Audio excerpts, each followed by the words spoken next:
The second of the four programs that we're going to have on Jane Addams and the three women, two women who worked with her in the creation of Hull House, their relationship to her, and so on.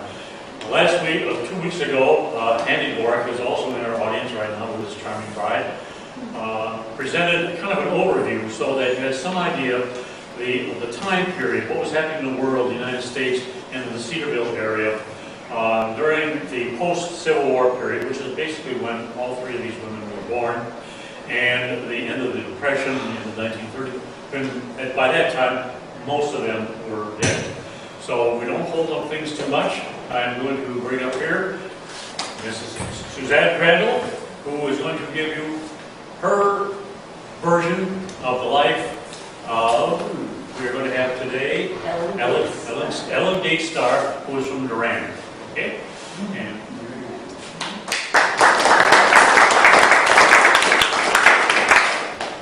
before I introduce Ellen to you, I'd like to tell you just a little bit about why I happen to be dressed like this and why I happen to be presenting somebody like Ellen. My life really, been married for 61 years to the same wonderful guy, have 2 great kids, 6 grandkids, 2 great-grandkids, and I was living happily ever after as a homemaker until I started the Brightside Adult Daycare Center in Rockford, the first adult daycare center in this part of the country. Brand new pioneer program. Never had been a boss of anybody, and never had a bus driver to be concerned about or a bus. And I was from the west side of Rockford, a Methodist girl, and my daycare center was inside of a Lutheran church on the east side of Rockford. So everything said that it was going to fail for sure, and it didn't. It was a great success. And then after 20 years there, I had another job. I keep retiring from jobs.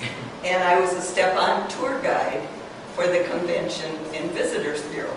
So I used to come around this way. I can pretty much tell the history of this area from Rockford all the way to Galena, down to Dixon, and a lot about Rockford. And I was born and raised in Rockford. And I'm still doing step-on tours of Rockford. And most of the time, I wear costumes of different time periods for the groups that are interested in that. So how did I happen to do a program about Ellen Gates Starr?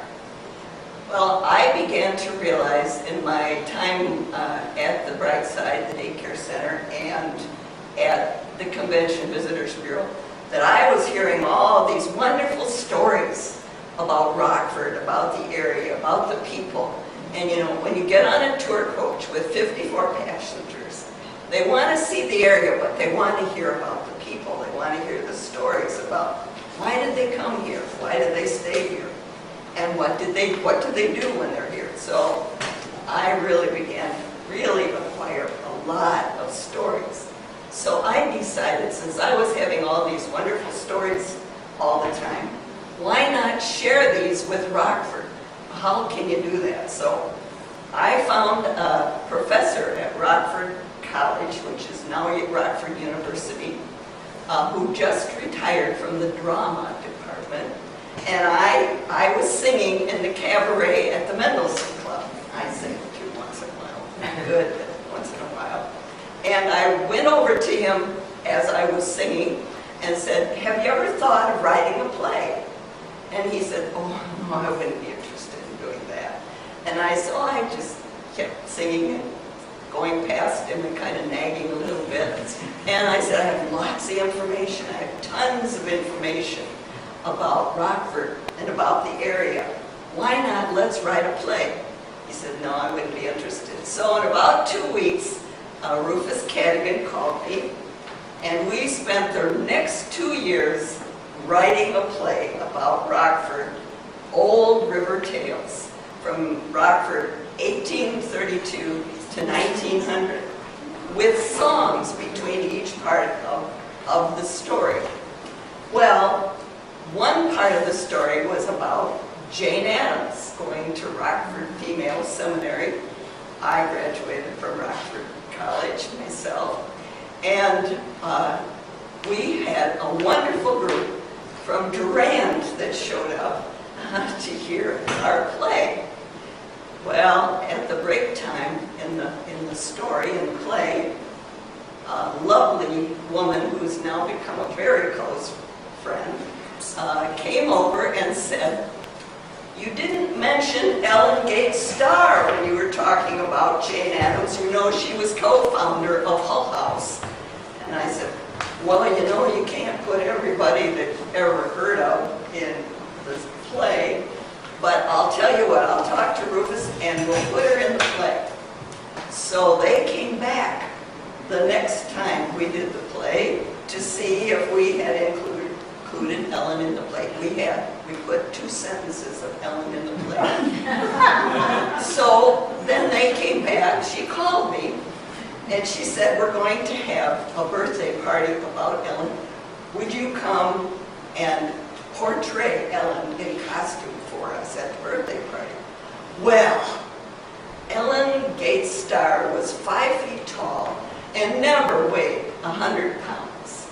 Now, people, I haven't been that size since I was in 6th grade. And I couldn't possibly convince a group that I was only 5 feet tall and only weighed 100 pounds. Well, nobody would pay any attention to that. They wouldn't care. And they didn't. So I went and I portrayed Ellen. And we kept doing this play over and over. And then I began to get calls from the Rockton Historical Society, the Rock City Historical Society, the folks down over in Belvedere. Everybody wanted me to come and tell the story of Ellen Gates Starr, Julia Lathrop, and Jane Addams, all 3 of them, the Angels of Halsted Street. So not only did I have this wonderful play that we were doing all over creation, I had a whole new career now. I was portraying Ellen and Jane and Julia.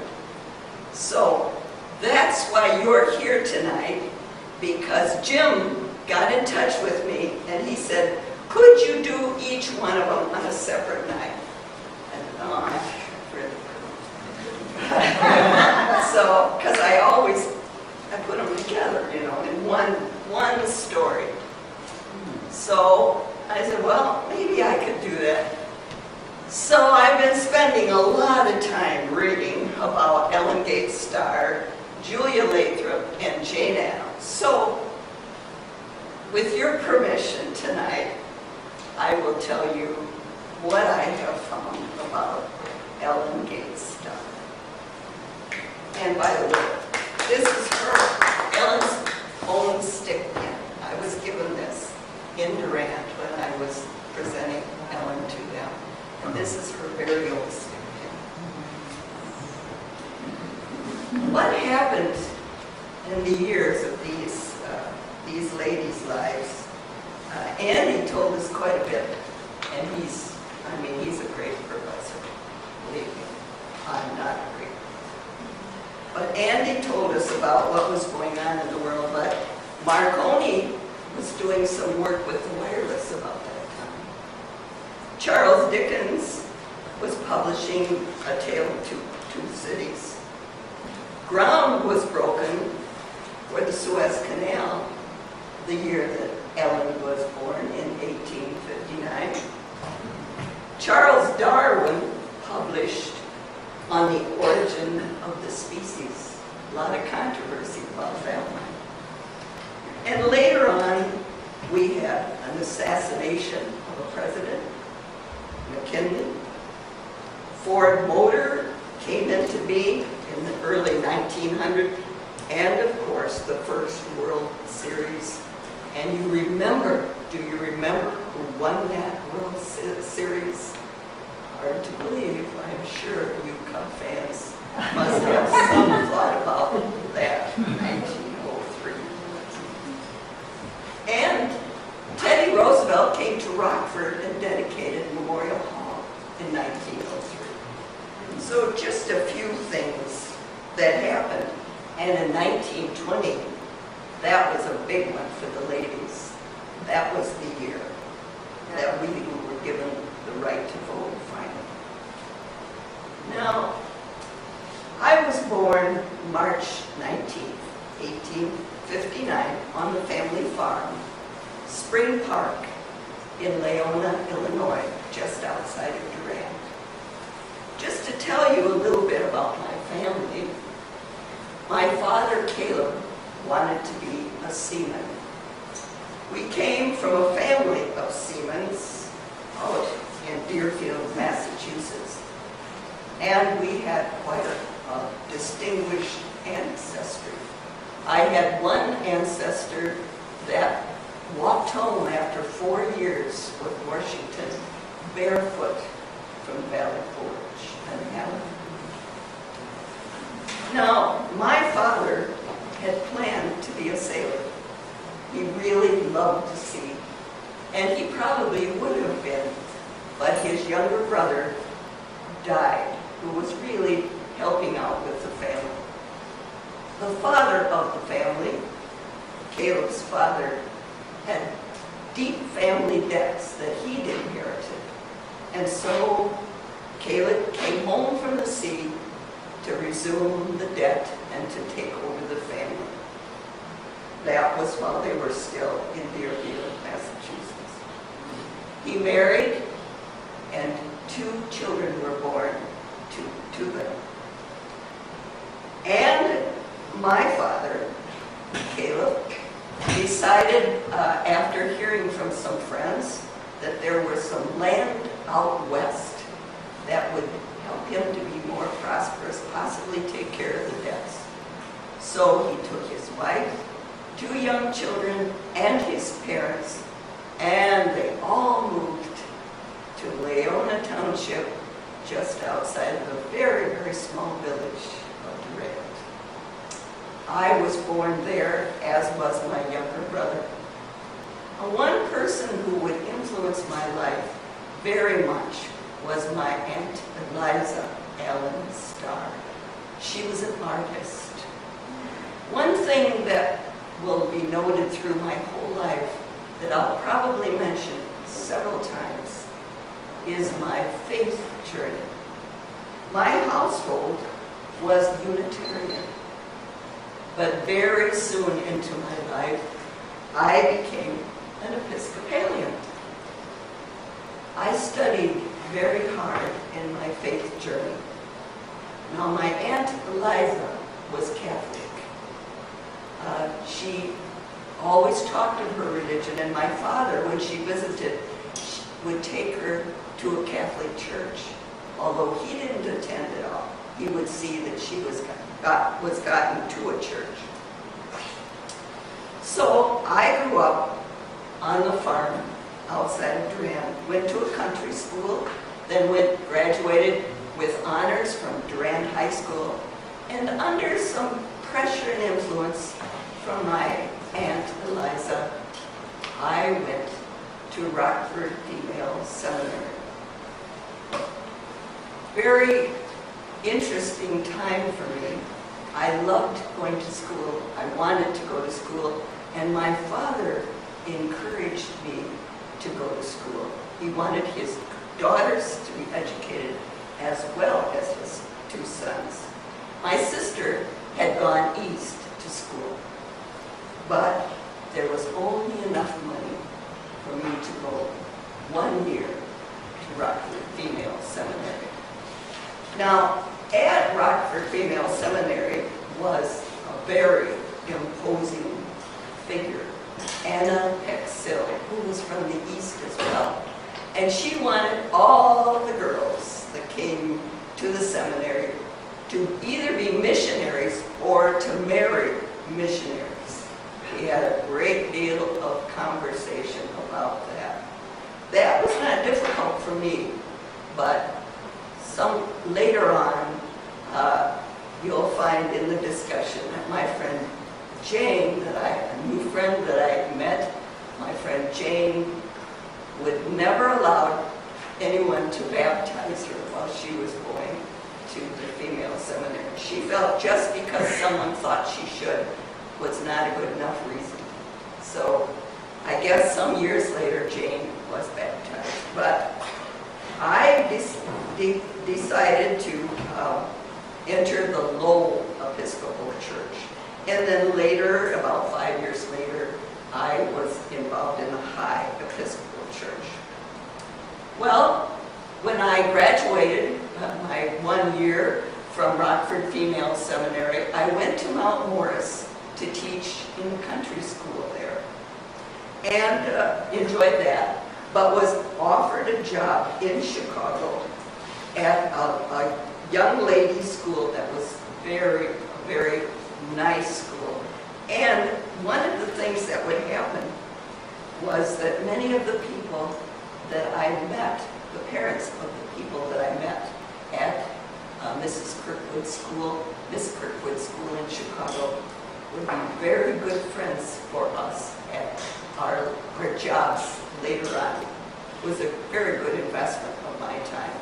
I spent several years there teaching art appreciation and Shakespeare at the beginning. I was really looking in the direction of having art as being my life's work. And I wasn't very much interested in being married. I'll have to say that. You know, women of my time in the 1800s, late 1800s, were expected to marry. And if you married, you could not have a career at all. And I really did want to have a career in art. And Chicago was a good place for that. There was lots of activity there, lots of possibilities. And my Aunt Eliza was in Chicago. Well, I had kept a very close friendship with Jane Addams. Jane had gone on to 4 years at Rockford Female Seminary, which would become Rockford College. And we had another friend, Julia Lathrop. Julia she came from Rockford. She went 2 years to the female seminary, and then she went east. Julia wanted to be a lawyer, another profession that would not be accepted in that time period. Well, after Jane finished Rockford Female Seminary, and the next year it became Rockford College, she received one of the first bachelor's degrees that Rockford College would get. This was something she fought very hard for, and she received one of the first ones. Then she wanted to go off to medical school in the East. Well, sadly, at about that time, around that time, her father died. Her father had been Jane's rock. Jane's mother had died, you know, when she was a very little girl, and her father had been her rock. And she went into a very deep depression. Jane had some problems through her lifetime with depression and illness. She had some physical disabilities that caused illness. So she and her stepmother, it was decided in the family that she and her stepmother would take a trip to Europe to rest and recover from the loss of her father and her physical illness, which caused her to drop out of medical school. And they took a trip to Europe. Well, Jane didn't always get along really well with her stepmother, and they came back home. They were congenial. There was a problem. She had a stepbrother that her stepmother had hoped Jane would marry. And Jane was not anxious to get married either. She wanted a career. And so she came home and then decided to take another trip to Europe. And this time, she called and asked if I would like to be one of her companions on the trip to Europe. Well, I could never afford myself to go. Our family did not have the funding for such a tour. But Jane said she would pay my way, and I could study all of the art in all of the great places in Europe, in Spain and Italy and France, the beautiful cathedrals, and see the great places. Now, my preference was always Italy. I loved the art in Italy. And Jane had a desire to see how people lived, the kind of lives they lived, particularly the poor people in all of the countries. She was very concerned always. Probably from her early childhood, she had had that interest. And we continued to travel. I spent more time in Italy with my artwork, and we stopped in London and visited a settlement house. This was a brand new idea in the world at that time. These were college students that had come together to work in the slum area of London. I believe, and I can't be absolutely sure, but I think the first real desire for Jane to do something more about the poor people, the underprivileged people of the world, was at a bullfight in Spain. She was nearly destroyed at how horrible the bullfight was. I have to admit that I really, much as I didn't really care very much for bullfights or that sort of thing, I really wasn't very much inspired to do any of this sort of work until we reached Toynbee Hall in London. I could not believe what they were doing to take care, to teach people the language and to help them find homes and work in this terrible slum area. I had lived a rather sheltered life. Even living in Chicago, I had not really been exposed to this kind of life. Really terrific. So, Jane, we talked it over together, and she said what we need to do is try to create a settlement house in the United States. And I already had a job in Chicago at Miss Kirkwood's, would help me, a little bit for my living. So we set out to look for a place in Chicago, in the worst part of Chicago that we could find. And we found a wonderful old house. I have to say, it was really Jane that first came across this place. And when we came back to look for it, we couldn't find it at first. And we came back, and there it was again. And it was a beautiful old mansion just off of Halsted Street that had once been a very affluent part of the city, and it was owned by a gentleman named Charles Hall. His niece was taking care of it for him after a fashion. It was pretty run down. And we asked if we could rent a couple of rooms in this old house. We just thought we could start slowly and then begin to build our settlement house, gathering people, educated people that would come and work to help the poor people and learn how to take care of the poor people. We would start small and then hope to expand. So we had traveled in 1888, so it was nearly the turn of the century. It was 1889 that we opened our new settlement house, and we named it after Mr. Hull. We named it Hull House. It started out as a kindergarten, small children teaching English. There were lots of immigrants coming into Chicago from all over the world, and they were living in slums that it was impossible to believe the way they were treated and how they lived. The water was bad, the garbage was thrown in the street, small children half naked part of the time, women trying to find work and then working long, long hours, and even very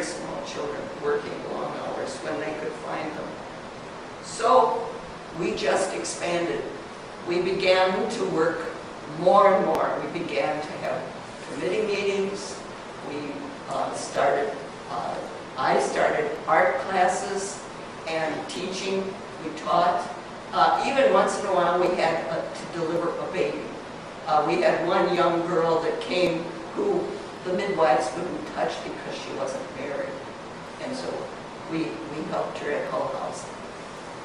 Many examples of things that were going on in England. Well, I personally, loving art as I did, wanted to start art classes so that everyone would be able to take art home to their houses.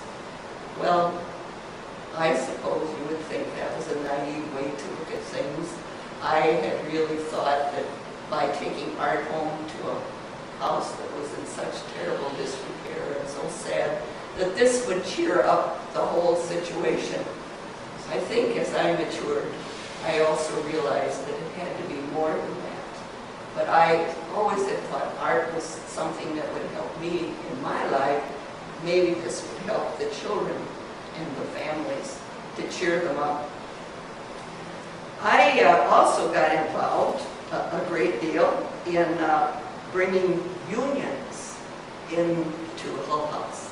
We believed very much, and Jane particularly, encouraged people with differences of opinion sitting down and talking it out and working on a solution for everyone. Well, I guess I got into some situations that, when I look back now, I smile, but at the time, it probably, I know the headlines back home in Durand were not very flattering about these girls getting into these situations, because I got into the strike situation. I went down on the strike lines in 1914 and I was arrested. I was trying to picket with the Henri restaurant girls who were striking because, well, what happened was they made just $12. Out of their $12, they had to pay for their uniforms to be cleaned.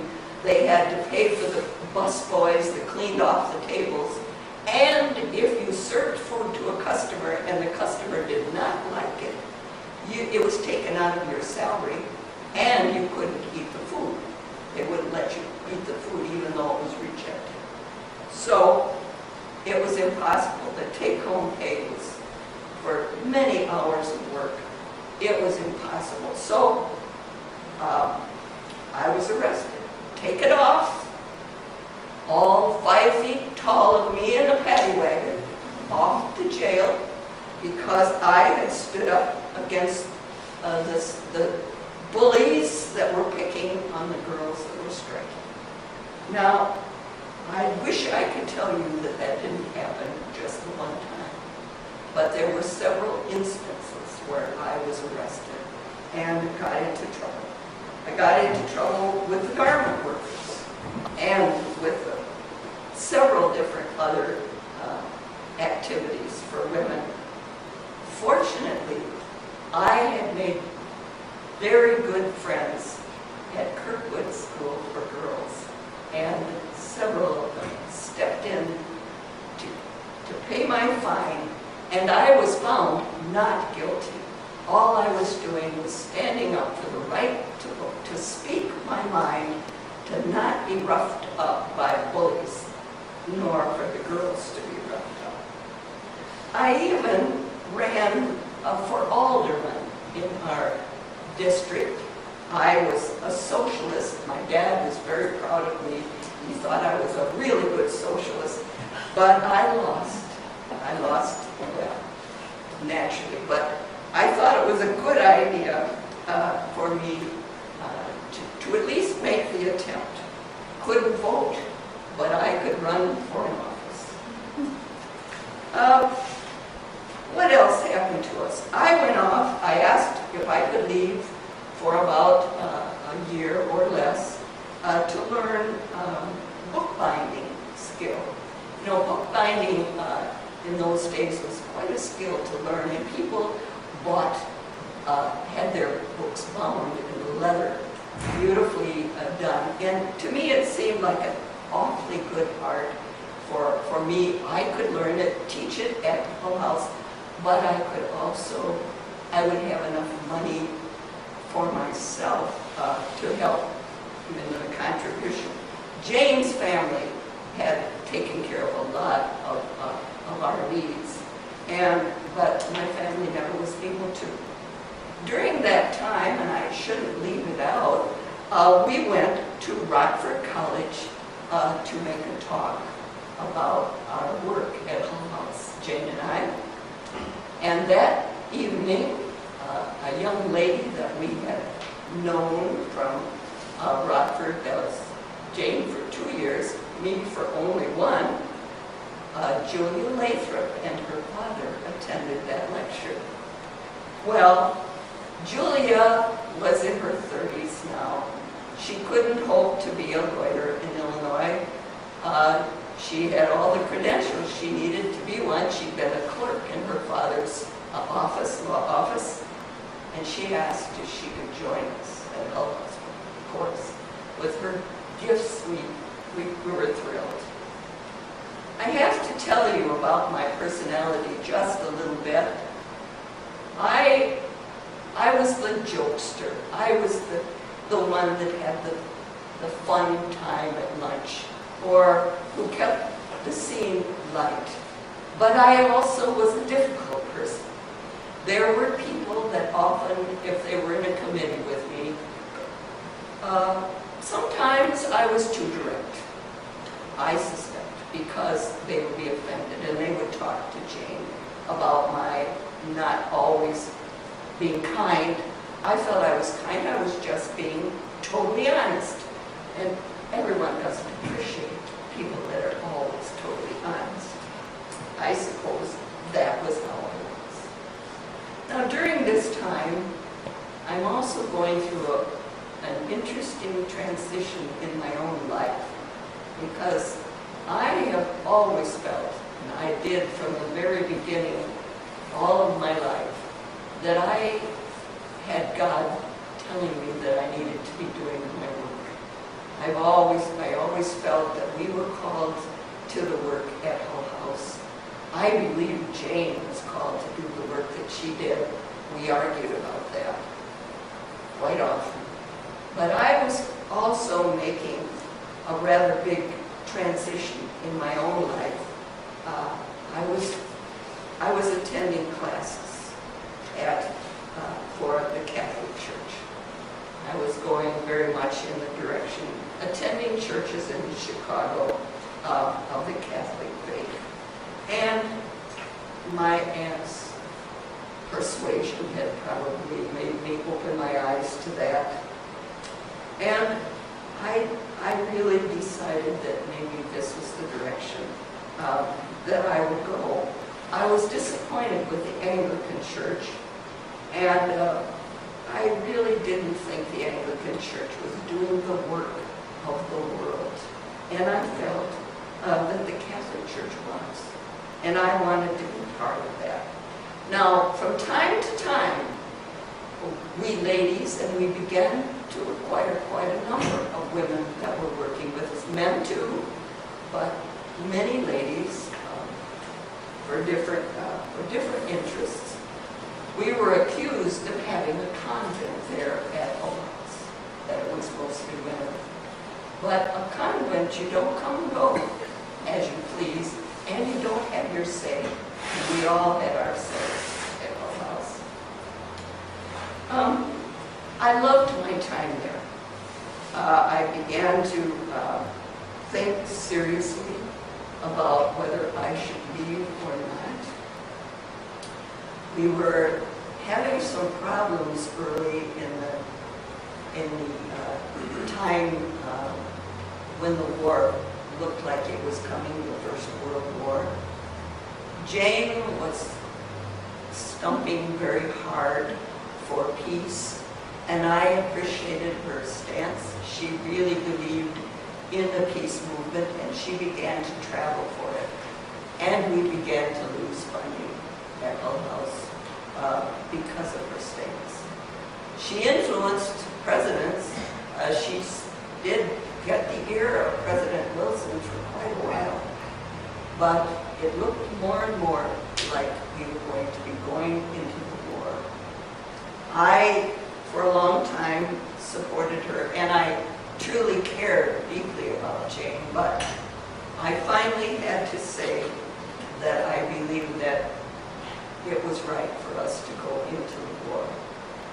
It did not alienate me from Jane in that sense, only that there's always a little bit of walking away when you make a stance that's different from somebody that you've been so close to.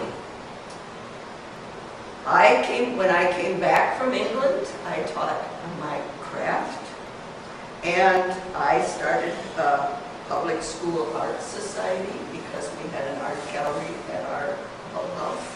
Along with, we had theater there, we had poetry reading. We expanded and expanded and expanded. I was thinking more and more that I need to think seriously about leaving. I was finding some work in New York State, some religious work, and I really felt that that was the direction that I should go in. And unfortunately, my health was slipping. I wonder sometimes if that had not happened, how my life would have gone. But I had a surgery in 1928. I was 69 years old then. I had an abscess on my back, on my spine, and they thought that I would recover from it, but I was paralyzed from the waist down then. And try that they may, I was never going to ever walk very much after that time. So, my work at Hull House had to end because I couldn't stay there anymore. I was in Chicago for a while, then I was in New York for a while, and I was in financial trouble because I did not have the money that the other women had at Hull House. And understand, we didn't have retirement funding or this sort of thing. It was truly the goodness of strangers that helped us out quite a lot. And when you had a physical disability such as mine, my niece helped me, Eliza, my aunt, had died. My father was of an old age. He had left the farm, had sold the farm, gone into town to have a pharmacy in Durand when I went off to school, and he had retired from the pharmacy. And so it was women friends that helped provide funding for my illness. I moved from place to place, trying to find a comfortable from friend's house to friend's house. Jane, bless her heart, had a fund set up through Hull House for me, stipend that would help to pay for my care. So I moved then to Suffolk, New York, to a convent there. Sisters of the Holy Child in New York State. For a while I stayed there, always very unhappy, and unfortunately my difficult personality that sometimes popped out became, as sometimes happens when we aren't well, I was sometimes a little difficult. Moved to a friend's apartment and then was moved back because I needed more care than could be afforded me there. And decided then, and with the stipend, and with my niece helping, I had a nursemaid that lived with me, and I lived the rest of my life as an oblate in the convent. I never was a nun, I never became a nun, but the nuns took care of me in New York. So our lives through Hull House, the wonderful art, the possibility of friendships. Jane was always our spokesperson. She said that I was the one that kept things perking along, and she was the one that stood up and did the talking for us, and that is true. Julia went on to write some laws that are still in the books in this country for care of women and children in the labor works. And I died out in New York. I'll have to tell you though, Julia died first. And then I came back for Jane's funeral. She won the Nobel Prize in 1931, but she could not go because she was not well. And then died. I came back for her memorial. And then I died after a very long illness out in New York. And I was buried in a garb of one of the nuns of the convent. And my remains are there in the convent garden, buried alongside my sisters there. And truly the life of one of the angels of Halstead Street. Much to be proud of. Much to be proud of. We in this century should be very glad that there were women courageous enough to give their lives, to spend their lives being pioneers in the most difficult, chose to choose the hardest work there was. When everything in the world said they should never, ever do anything but be married women, have a family, and that was the way it should be. But each of these three women had fathers that supported their education and supported them through their lives. Much to be grateful for. Thank you.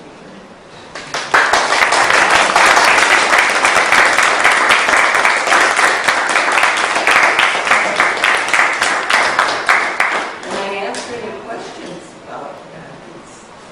I don't want to talk about Julia this week very much, or Jane. It's very hard to separate because they work together and separately, and each had an interesting personality. I think Julia was quieter. She was the quietest one. Ellen Gates Starr was the fun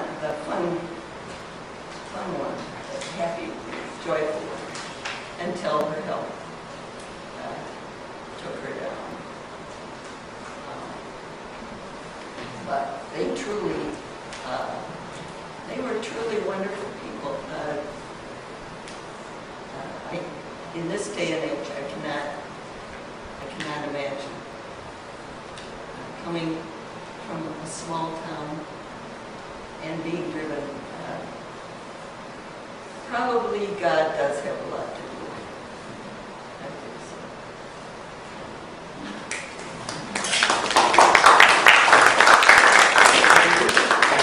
I'm looking forward to you in 2 weeks from now when we get the full story of Julia. Okay. It's going to be interesting because a lot of people will talk about Jane Addams quite a number will do Ellen Gates Starr. But there, to my knowledge, I have never read about anyone really doing a program on Julia Lathrop.